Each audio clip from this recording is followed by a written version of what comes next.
from just being me, and you're listening to the Learning to Love Yourself podcast, the show that inspires you to put yourself first. Learning to love yourself on the path to happiness. Learning to love yourself on the path to happiness. Welcome back, everybody. And today I'm so excited. I've been really looking forward to doing this one, and it's a bit of a special one because Yolanda Brooks is here with us today to talk about her journey in self-care. But because she gets to a special place that actually then took her into a world of somatic journaling, she's going to share with us that as well. But next week, so we're going to have a two-parter. Yay, two lots of Yolanda. That's fabulous. What more could you want? Welcome, Yolanda. So lovely to be here. Lovely to be here. So you're happy to share with us your journey of how you got to the place that you are at the moment, but you had a moment in your life or a time in your life, didn't you, whereby you were struggling and you had to make a decisions about life? Yes, I would say there were sort of three moments, because I don't think one moment necessarily defined it all, but I'd say the biggest where it really started, I'd spent most of my life living with depression and anxiety. I never felt I could fit it in. Something was always missing, something we hear about quite a lot. But I think it was after I had my son. I hadn't planned to have children. I hadn't had a massively happy childhood, but I ended up having my son. And during my pregnancy, I became very, very depressed and very ill, which, exacerbated the sort of mental health part of it. And it continued after he was born. So for about 3.5 years, I lived with suicidal depression. Now, it's not that I was planning to end my life, but it was a case of suicidal depression is pretty much living every day, waking up thinking, or going to bed every night thinking, it would be so much easier if I didn't wake up in the morning. I don't think I want to wake up. And it being part of my mind, my mindset, my thinking all day, the whole time I was awake, it was just get through the hour, get through the day, get through the minutes. Why am I here? What's this about? Gosh, that's a lot to take, isn't it? Yeah, I think having spent most of my life feeling depressed, it wasn't a massive shock. I was quite surprised at how long it took. But I think when you live with depression, it's not something that hits you unexpectedly. If that makes sense, it was, it's part of my life. It just became all encompassing, all consuming, this not knowing if I wanted to be here and what was the point of it all. So that's not part of your life now. What was the moment that actually changed that for you then?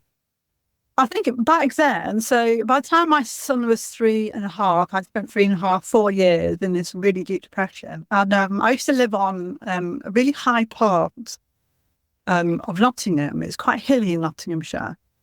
And I used to drive down this very steep hill almost every day. And this steep hill had a bend in it. And just where the bend is, there was a lamppost. And so for 3.5 years, I fantasized about not turning the wheel. Just going straight to this lamppost, down the drop behind it, and it would all be over. Towards the end of that 3.5 years, there were days where I think more than just if I keep going, it would be but then I wouldn't have, my son needs me. I can't leave him. I could take him with me, but there's always that but started coming up, but there must be something better. It can't always be like this, or what can I do to change it? And interestingly, it wasn't that changed my life. It's what happened afterwards. It was, I became aware that I was desperately unhappy in my marriage. So I chose to leave because I really recognized I'd completely lost myself. Not just the motherhood I wasn't expecting to have, but in the relationship that happened because we became parents. That my career had stopped. I wasn't doing what I thought I was going to be doing with my life. A bit of an accumulation, you know, all these things came together. And I realized that actually I had plans and I might not be able to live that life next week, next month, but I knew something had to change. So I think I kind of decided that I had to take control back of where I was going rather than just letting stuff happen to me. So is that like for you? I mean, I hear that, but I know it may be different for you. I hear that actually you took a moment to decide you were going to be in control of your own life. Yes, it's a long time ago now, and I'll be honest that I can't remember what I was thinking. I think it was just a sudden realization of, actually, you used to decide your own days and your own weeks and your own months. You've fallen into this seemingly bottomless pit. But I could see the steps starting to form in the side, if you know what I mean, of this pit, and think, oh, I could actually do something. I don't have to stay here. So what did you do? I left my son's father because you know, when you have a relationship and you feel stuck, even in this day and age, we think, you know, we have a child, we have this, we have that. And, you know, it was kind of a recognition that although it was a fairly good relationship, or it would have been a good relationship had I not fallen pregnant, because we hadn't got to know each other properly, I felt. We both had our own stuff from previous relationships. And I think I just realized that I needed to go back to who I was. I could still hear the echoes of me in my mind that I'd lost. And when you're in a deep depression, you hear those echoes, but the sadness just overwhelms everything, doesn't it? The volume of your sadness is so much bigger than you can explain or even process. But this voice was getting louder. I left my son's father. I bought a house. You know, I wasn't earning a lot of money, but back then we could afford houses. I was working, but I also made sure I had a lodger first. So I had my mortgage almost paid by my lodger before I even put the offer in on the house.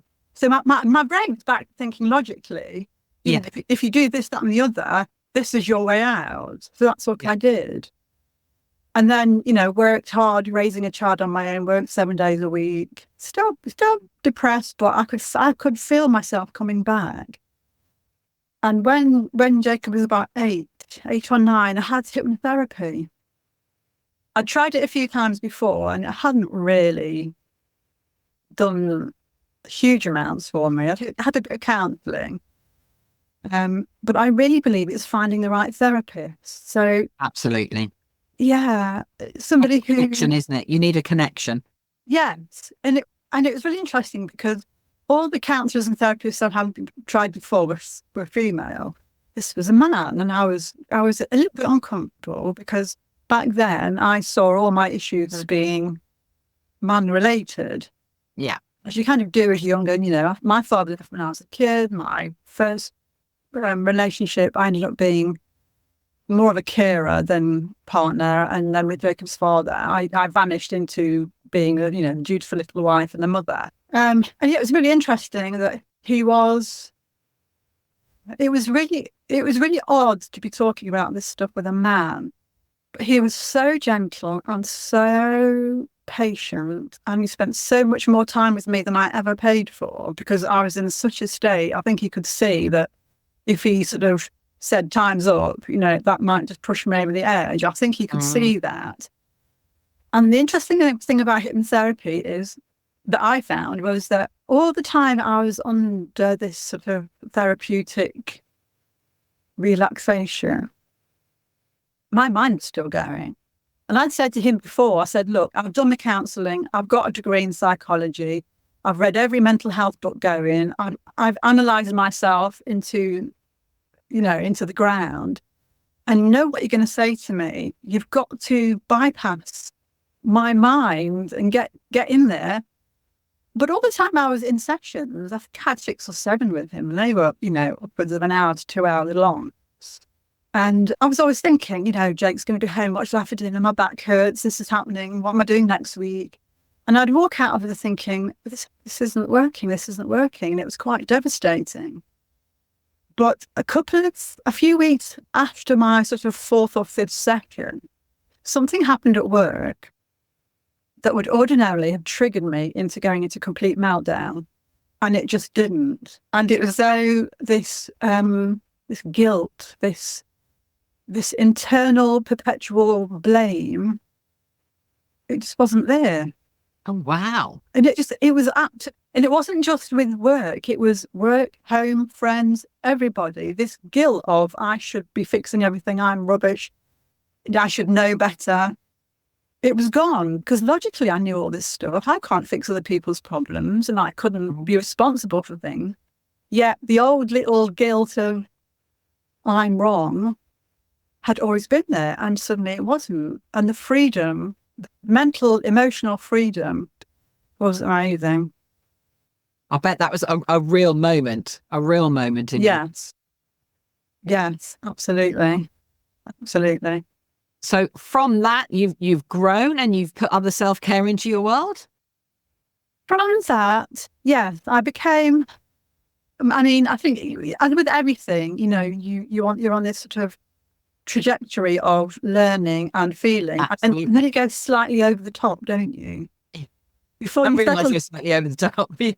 yeah, you go to the extreme when you're learning, don't you? And I'd become very, I didn't feel self-assured, but I was very, this is what I'm doing. I'm doing it this way. If you're not interested, go away. And I was quite pig-headed about things. But I think in a way, sometimes you need to go through those stages of really pushing yourself forward, maybe even going a little bit too far. It's not good, but it happens because you're trying to find your feet in a new place. And it's your boundaries, isn't it? What happens if I go to here? At what point do I settle? Yeah. Oh, I've gone too far. I need to come back a little bit, isn't it? Definitely, because you don't know, when you've lived a life of trauma and incident and relationships failing, you don't know where your boundaries are. It's impossible. So you are like a kid again, aren't you? Like a toddler or a teenager who's finding out, okay, I can push or I can be pushed. How far am I prepared to push? And how far will I let somebody else come back at me? And, and I think I was on my own with my son for 7 years. And although it was really hard because I had a child, a house, a job, all on my own, the best thing was that I found out who I was, what I was capable of, and what I wouldn't put up with. But also, what I would be prepared to compromise for the right person. Working out what was me and what was them, and what's the meeting in the middle. Because I'd always had quite The bits that you're not prepared to lose again. Yeah. I'd always had very contentious relationships with men from childhood because of my father, blah, blah, blah. And I did grow up thinking, not having a huge amount of respect for men. But actually, it's because I didn't have a huge amount of respect for myself. Yourself.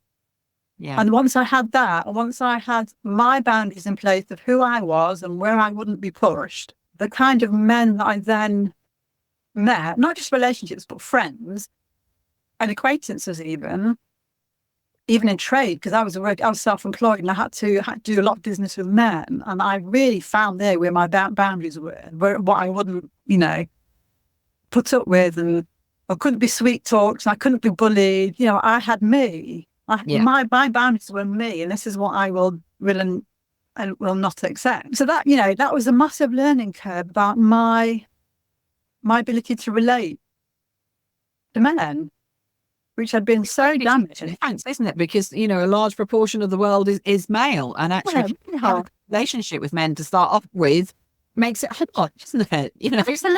Absolutely. Because, when you're young, you think feminism is standing up for women and men are all, horrible. But actually, the more I've learned, and yes, I know age helped, but the more I've learned about me, the more I can, as you say, the more I can understand women are now able to speak out. We're having our movement.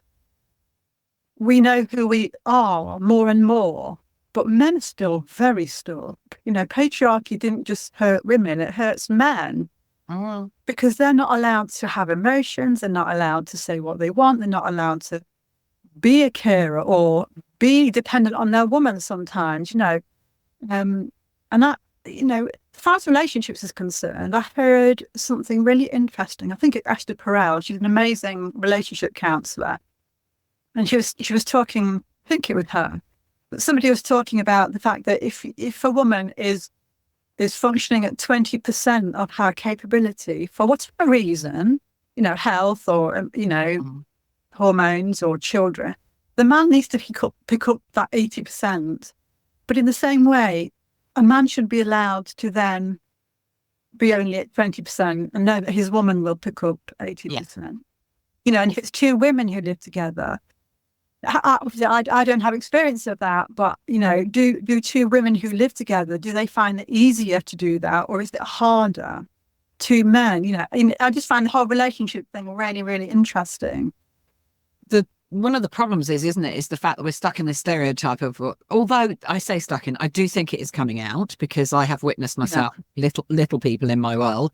I have now witnessed relationships, younger partnerships, and seeing the difference of how it was to when, I was in those days with young children. It is a more fairer, in lots of occasions. I can't say for everything because I've only seen a few relationships, but you see a massive difference to how relationships were expected to be when I had young children. And that thing, there was an expectation of how you behaved, and I think that is beginning to change.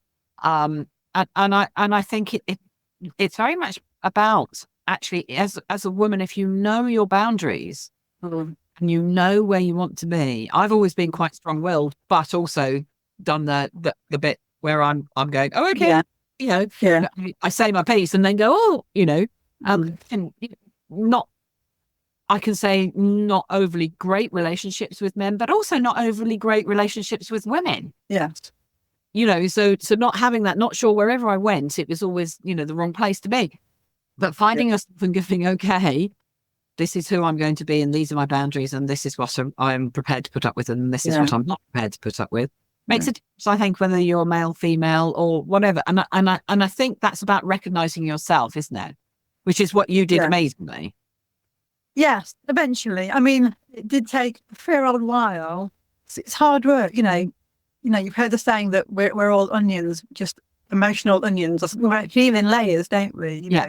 You peel off that one layer, and the next one, everything's calm for a bit, and then the next one's, I think I can resonate with that totally because, throughout my life, I've sort of made something better and healed from that, and then realized there's this, and then this comes along, and then you have to heal from that and what have you.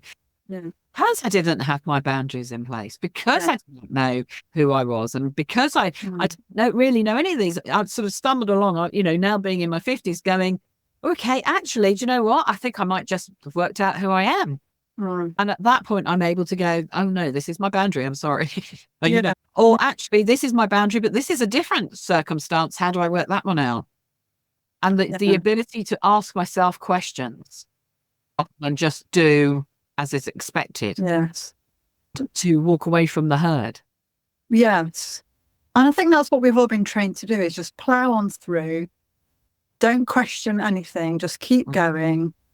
If something goes wrong, it must be their fault. I think understanding that you will never be fully healed is healing in itself, because you're aware that you will never be this perfect human being. That doesn't exist. All learning all the time, and the sooner you start, the happier you will be, because you'll take things to your grave that trigger you, upset you, hurt you. But it's the awareness of them. It's being aware of what triggers and hurts you, especially in relationships.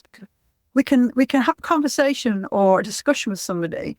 Something reminds us of, we assume that we're arguing with what's in front of us, and we're not. We're arguing with all our history. Yeah. And the memory or the emotion that brings up the memory doesn't come alone. Every emotion and every memory brings its friends, and they're all there backing you up on your side of the argument.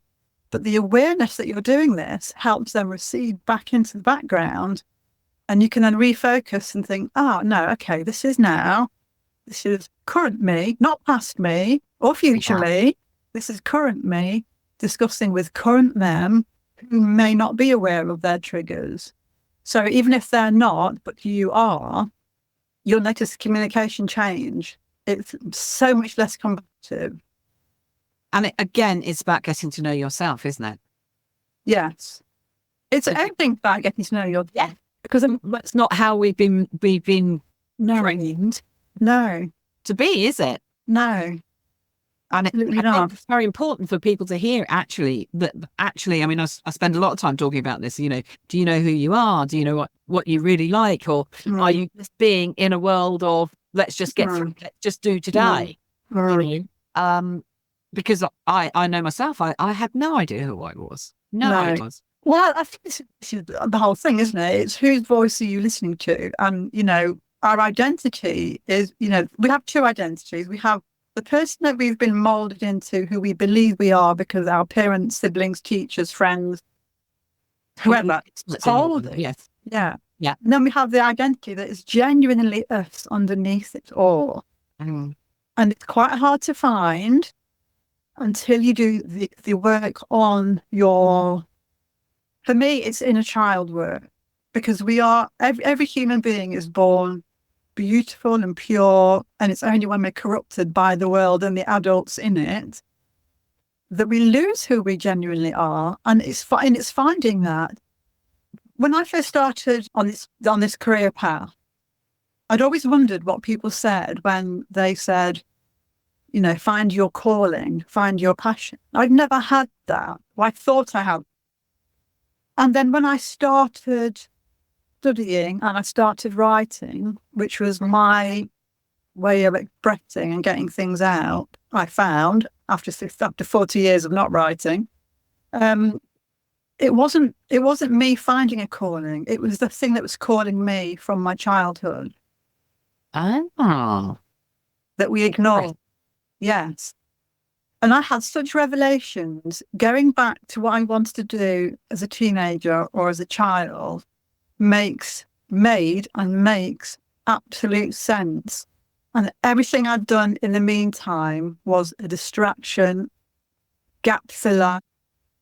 It was just filling in the spaces that should have been filled by what I should have been doing. So for me, it was from teenagers. I always wanted to be a counsellor from about 13, 14. Wow. Because I'd grown up surrounded by mental health issues. So I could see it. And it all made sense to me how people had been hurt and damaged. And I found it fascinating, which is why I studied it at university. But I hadn't done it because because I was depressed and anxious as a teenager. And I just thought, well, I can't help other people because I'm too much of a mess. I was told that I was weird, I was oversensitive, I was mad, I was this, that, and the other, undiagnosed ADHD, autism, whatever you want to call it. All these things people were telling me that were odd about me. I kept thinking, well, I must be odd, I must be wrong, so I can't help other people because I'm wrong. So I went to uni and I still studied it, but then I ended up in an office job and I did this job and I did that job. And they were all brilliant because I got to meet different kinds of people, but they never felt like it was always, when the thought dropped into my head that I was doing these jobs to fill in the gaps made by the chasm of ignoring who I really was, whilst I've learned good stuff that's helping me now, it wasn't my dream. I never lasted more than 3 or 4. Well, I did do a couple of jobs for 7 years, but that's because, financially I had to. But I was always a wanderer between jobs because I've never satisfied. It never felt enough. And I because the same as you, because we were not of a dissimilar age, and back in those days they didn't identify any neurodiversity, did they? No. So when you are being told, you're different, you're not good enough, you're all these different things, that sticks with you. And therefore you're constantly hunting for a place where you can kind of go, yes, because you can't do that. You don't feel like you're at home. You don't feel comfortable, and you do search out, and it's that moment where you find the right thing that is yours, that it does feel like home, doesn't it? Yes, I didn't recognize myself in any of these jobs and any of these lives. It was like, I can see me in the mirror, but that's not me. I don't know who that is. So when I started, From myself, I can sit here and say that I can do. You give me a job, and I'll probably just do it because I'll find out how to do it and I'll do it. Doesn't mean to say that actually I'm being me whilst I'm doing it. no, exactly. There is a difference between the two things. You can go and do a job, and feel a job, believe in a job, Yeah. actually grow in a job. There's a difference, isn't there? Yeah, it's like you're watching yourself doing a job. It's a disconnection. I am playing the role of this person now. Yeah. Not I am this person, but I am playing the role of this person. Yes, it's hard. It's hard to do that. It's hard to know that you're not in the right place, but not know how to get out or find the real you. And that can be true. I mean, we're talking about jobs, but I know also that the place that I was living in wasn't the place for me to be living in. That wasn't. I couldn't be me in that place. Where were you? So I was born in London, and so I was born in a place with lots of people around me. Very busy. Not central London, North London, but it wasn't the right place for me. I now live in rural Devon. Yeah. I used to just dream about Cornwall like that. And I know most people do. Not most, a lot of people do. Yeah. But that makes you think how many people are not destined to live in the city. That's not how most people are destined to live. I'm not a city or a town girl. I live in a little that's who I am.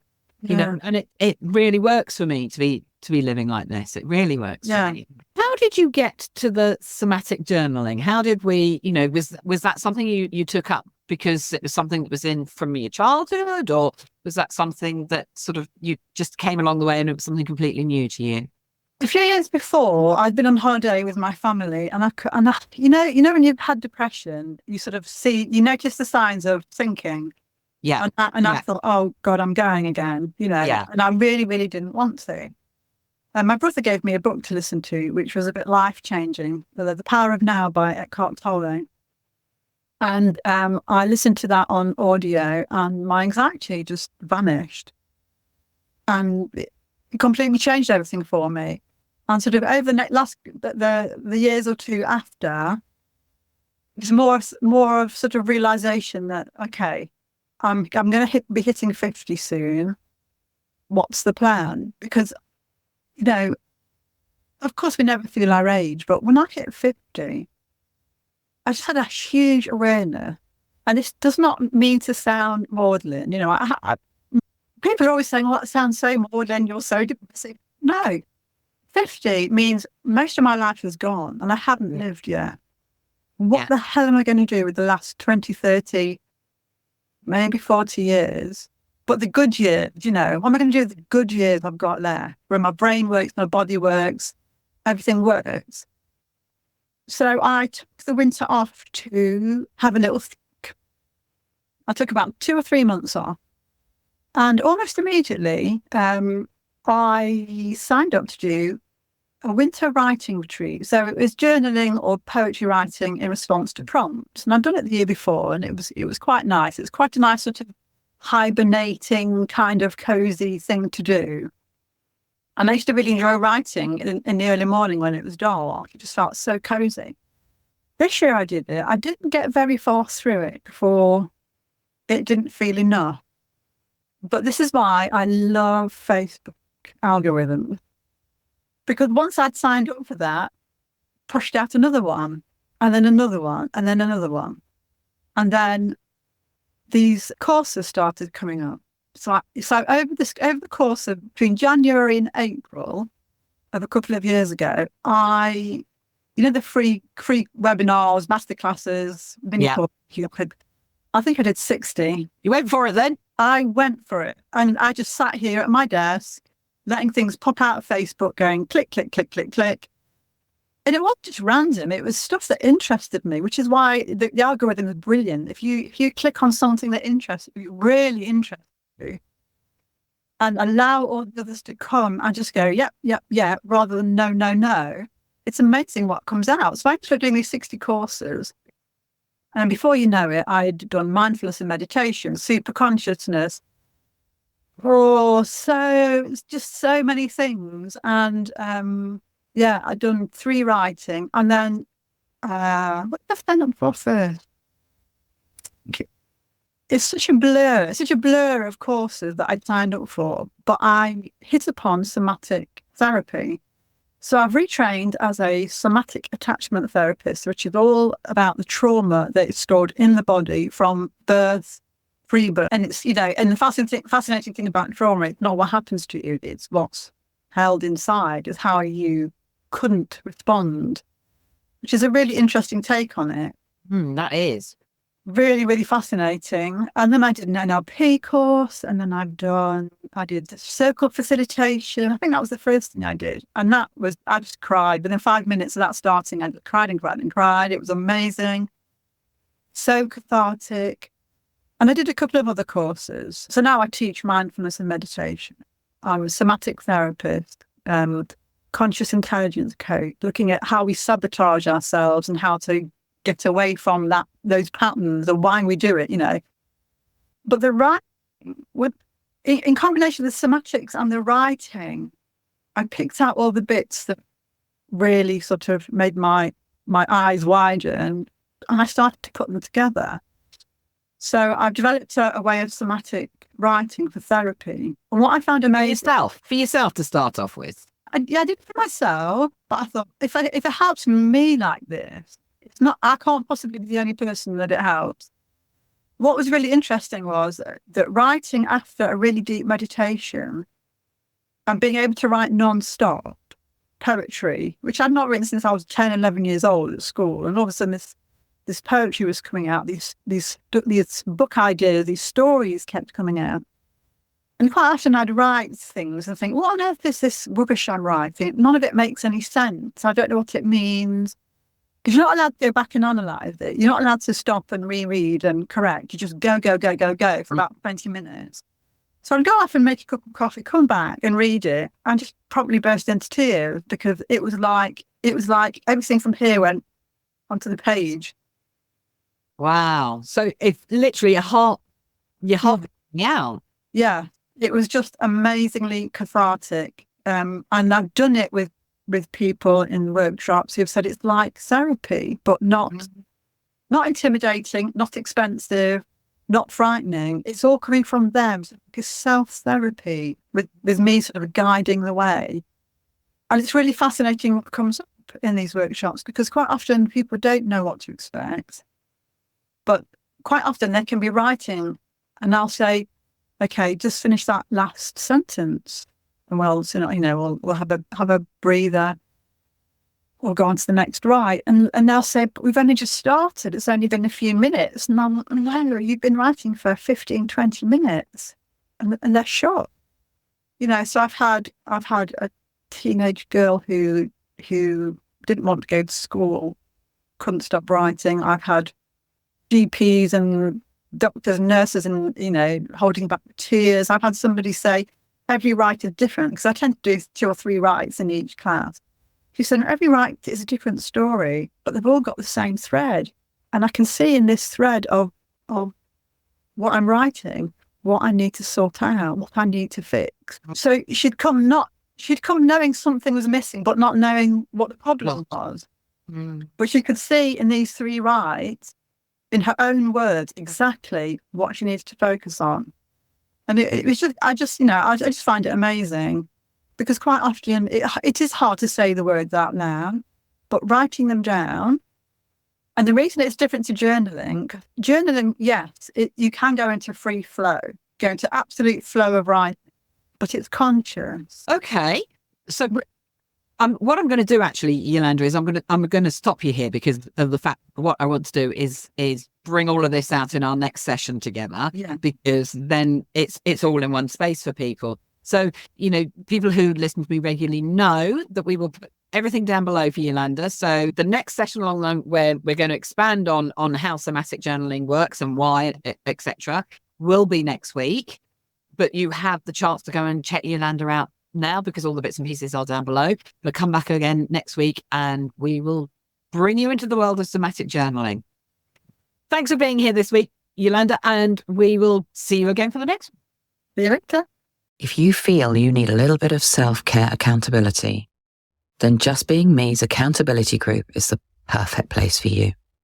You'll be part of an incredibly supportive community, be held accountable for daily affirmations and gratitudes, have group coaching sessions twice a month, as well as other self-care tips and support. All of this for £22.22 per month. What's not to love? Click the link below. Thanks for listening today. If you'd like to know more, you can find all the links down below. Oh, and don't forget to press subscribe so you can catch the next one. See you soon.